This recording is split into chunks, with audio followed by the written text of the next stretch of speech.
two more here. Randy V wants to know, tank for better draft position. Am I doing it right? A little early for week 4, but is it something to be thinking about? I mean, when you're early in the this season? expensive, you can't think about tanking. When you are Tanking gets everyone fired.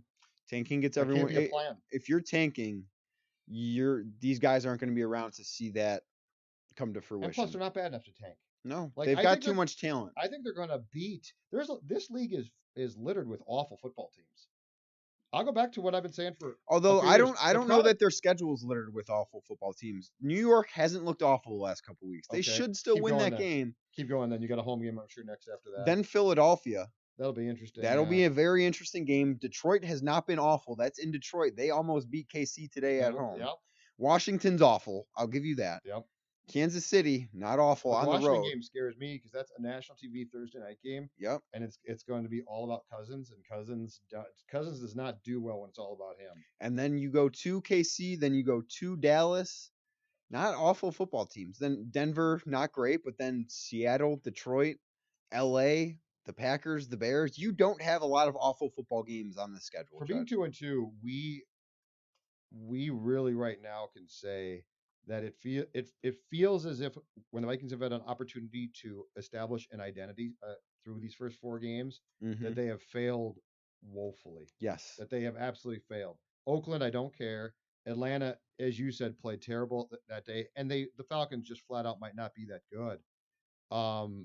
But when you look at the Green Bay game of today really gave you an opportunity, I thought, to establish here's who we are at least. Yeah. Even if they lost today, I said if you play this right, I might come away and be like, well, you lost, but you passed the eye test. Right, but you passed an eye test. They came nowhere near. They failed an eye test today.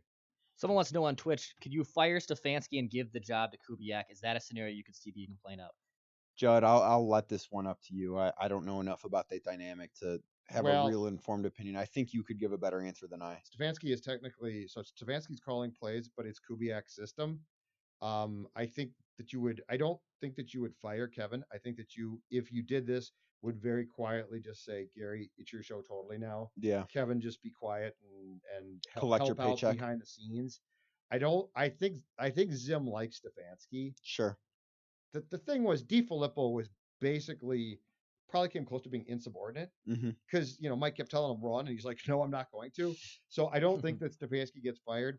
I think that very quietly though, it would be very simple to reassign the play calling duties totally to Gary. Yeah. And have Kevin still be there as a filter. But if they did that, they would try and keep that pretty quiet. Sure. So I think that's probably what would happen. But here's the problem, you guys. Does any system work with an offensive line against good defenses when the line is this bad? Like, I have questions about play calling as well. No, it doesn't. But when your personnel is this weak up front, because we know that you can run against mediocre to bad teams. Yeah. And Dalvin Cook can for sure. But against these, against the Bears, you just can't. And so this game, to our point from earlier in Vent Line, Danny, this game, I think, is perceived by us completely different if Kirk can hit Thielen on that first half throw. Because it's probably a touchdown, and it changes the whole complexion. Yep, exactly. Chad wants to know, if the Vikings do lose the Giants next week, does Zim get fired? Is there? I guess I would say just percent. What about a percent chance? I know it's probably too early to do it, but just a hard no. 1%. 1% chance. It's really Loyal early friend to fire Chad, a who coach. tweets in the show. It's really early to fire a coach after week 5. Well, I think you got to wait until at least midseason. Let's go down this path. All right, I love it. You love firing people more than anybody. Let's go. I don't see it happening, but let's say Mike gets fired.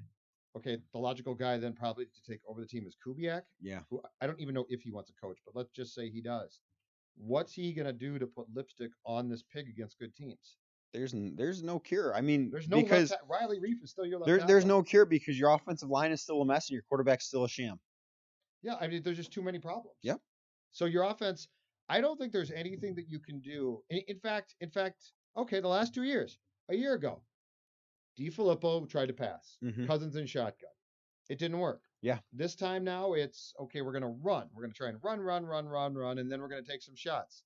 And against a very good defense today, it didn't work. Yep. So you've sort of explored all your options now. You're out of options aside from starting to replace the personnel, and guess what? We're 4 weeks in. You can't replace the personnel. Who are you going to get to fix? Because this personnel ain't it. And you know what? Kirk Cousins. You're limited in what you can do. Kirk Cousins is going to fumble because that's what Kirk does. Oh my goodness. Kirk Cousins is going to hold the ball too long because that's what Kirk does. Riley Reef, ain't going to wake up tomorrow and be able to block Khalil Mack or guys like that. Yeah. A lot of problems.